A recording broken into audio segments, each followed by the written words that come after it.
अस्सलातु वस्सलाम अलैका या रसूल अल्लाह। अस्सलातु वस्सलाम अलैका या हबीब अल्लाह। अस्सलातु वस्सलाम अलैका या हबीब अल्लाह। अस्सलातु वस्सलाम अलैका या नबी अल्लाह। अस्सलातु वस्सलाम अलैका या नबी अल्लाह।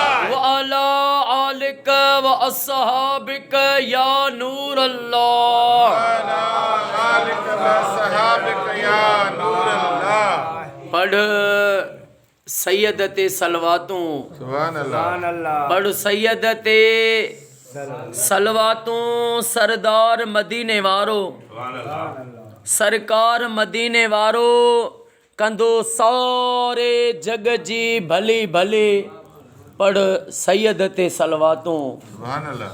मोहतरम जनाब वाजिबुल एहतराम बाबा फ़कीर ग़ुलाम रसूल साईं मंगी साहब बादशाह, साईं एडवोकेट हाई कोर्ट ग़ुलाम मुर्तज़ा मंगी साईं बादशाह, साईं असांजा आशिक़े रसूल महिमान साईं इमाम बलोच साहब, सीनियर वाइस चेयरमैन क़ौमी अमन कमेटी सूबा सिंध NPCIH जा साईं जन जेके रहनुमा आहिनि उहे अॼु महबूब जी ग़ुलामी में सॼी काइनात मदीने वारे साईं जी आशिक़ आहे।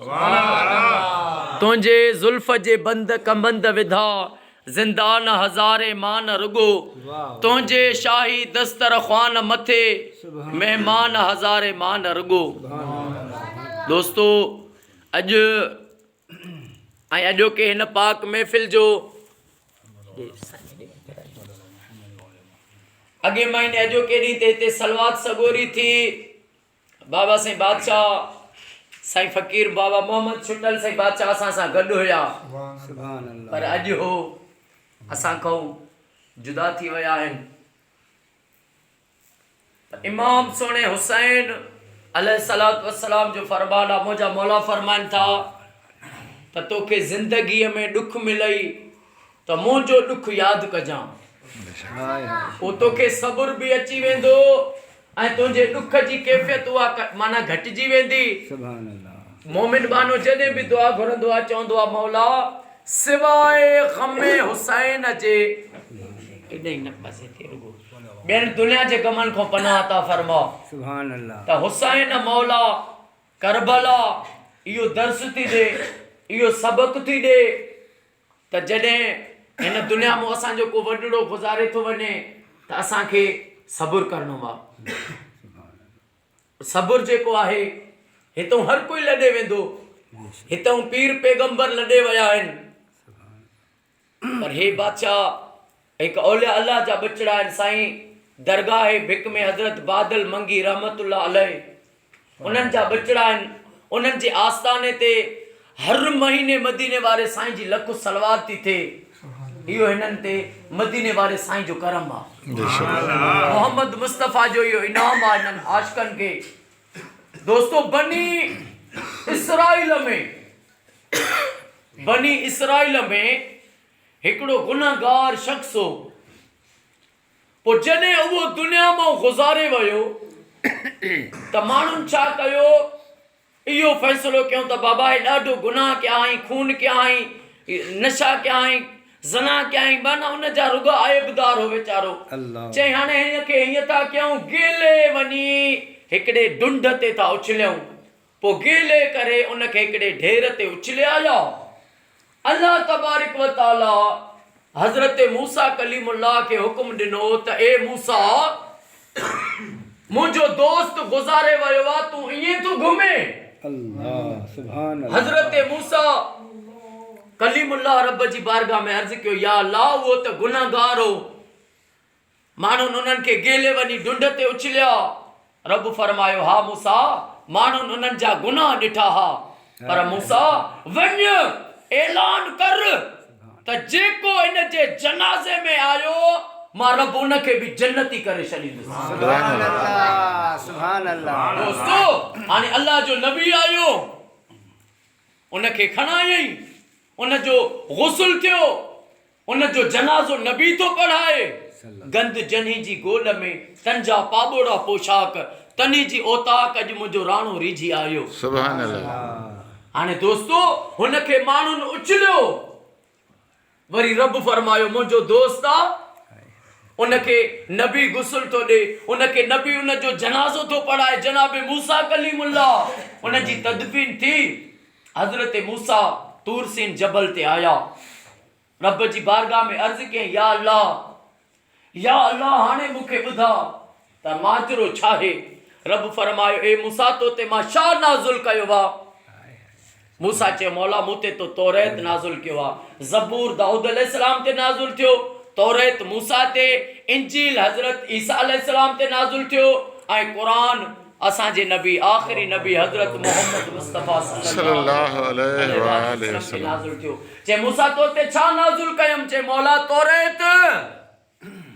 रब फरमायो, ए मूसा हिकु दफ़ो इहो शख़्स तौरेत पढ़ी रहियो हो, तौरेत जी तिलावत करे रहियो हो, उन में मुंहिंजे महबूब जो नाम पढ़ियई, मुंहिंजे आख़िरी नबी हज़रत मोहम्मद मुस्तफ़ा जो नाम पढ़ियई, उनखे चुमी ॾेई हिकु दफ़ो सलात पढ़ाई, हिकु दफ़ो सलात पढ़ियई, उन ॾींहुं खां वठी मुंहिंजो रब जो दोस्त थी वियो।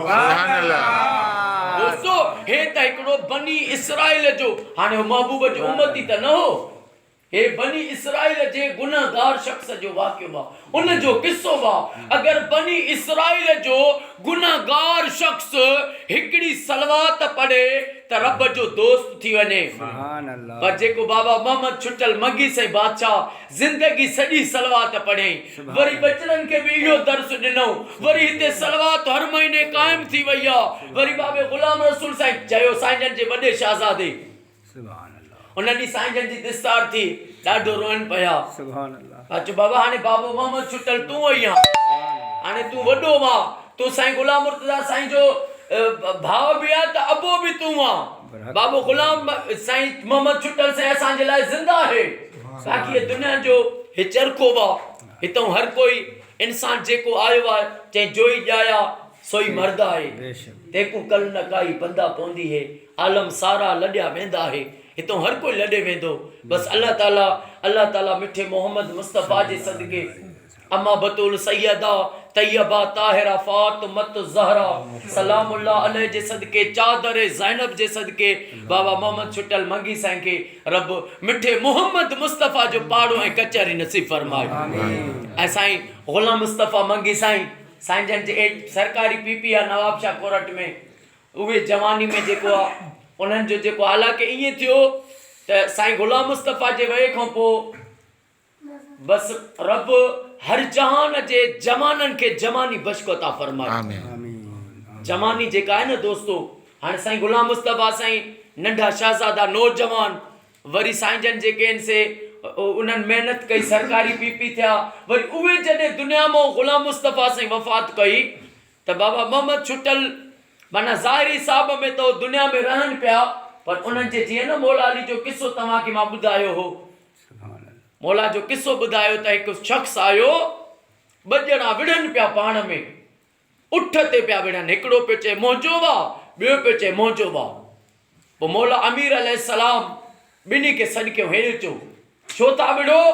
ॿई पिया दावा कनि, साईं उठ, हो पियो चए मुंहिंजो वाह, हो पियो चए मुंहिंजो वाह। मौला खे हिकिड़े शख़्स चयो, मौला इन उठ खे सीर ॾियारायो, अगरि उठ जे जिगर ते दाग हुजे नी त पोइ मां सचो मां, ऐं जे दाग न हुजेसि त पोइ भले, जेका मूंखे सज़ा बि ॾियो, ऐं उठ जो मालिक बि पोइ इहो ई आहे, मां ग़लति हुयमि।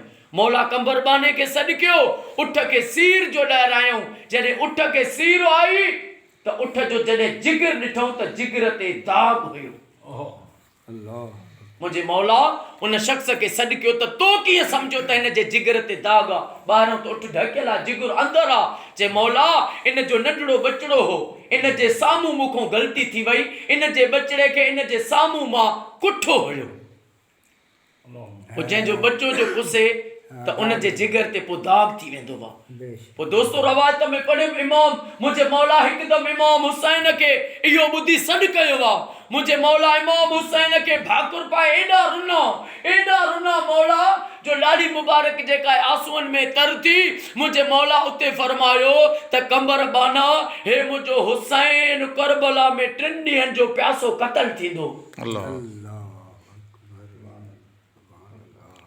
उन मज़लूम करबला उन मज़लूम करबला जे उन जे ग़म में बाने के रहणो बा बस पोइ बि रब हर जहान जे बचड़नि खे जवानी जे मौत को पनाह था फरमाए हर जहान जा जवान रब उन्हनि खे जवानियूं बश्क था फरमाए ऐं बाबा मोहम्मद सुटल मंगी जो हे ॻोठ क़यामत ताईं वसंदा रहनि वेड़ा वसंदा रहनि साईं जा बच्चा घर ऐं अॼु जेके बि दोस्त आया सभिनी जा बच्चा घर साईं इमाम बलोच साईं बादशाह जा हैदरी हाजी साईं बादशाह जा अम्मा ज़ैनब जे सदके साईं ग़ुलाम नबी मंगी साईं जा साईं कटोर साईं बादशाह लतीफ़ ॾिने साईं बाबे शान साईं जा क़यामत ताईं साईं तालिब बुल्लो साईं अरन जा क़यामत ताईं रब बच्चा घर आबाद फरमाए इंशाअल्लाह ज़िक्र के बाद में दुआ थींदी ऐं सुभाणे जेका सलवात सगोरी रखियल आहे एसपी ऑफिस जे भिक में इहो जेको होटल आहे कहिड़ो आहे बिस्मिल्लाह होटल इन सां कठे सीशन कोरट जो रीडर आहे कुर्बान अली सातो सुभाणे उन जे घर में सलवात आहे ऐं ॿिए ॾींहुं मंगी साहब जेको आहे पेट्रोल पंप वारो अलव असां जे साम्हूं लतीफ़ कॉलोनी में मोहब्बत अली मंगी जे घर आहे ऐं असांजो ॿिए ॾींहुं वरी प्रोग्राम टंडो आदम थींदो जमात जे निगरान खे अर्ज़ु आहे त उहो प्रोग्राम पंहिंजो हलाइनि सही माना में टाइम सां पुॼनि ऐं सभु दोस्त ज़िक्र कयो बाद में दुआ था घुरूं ला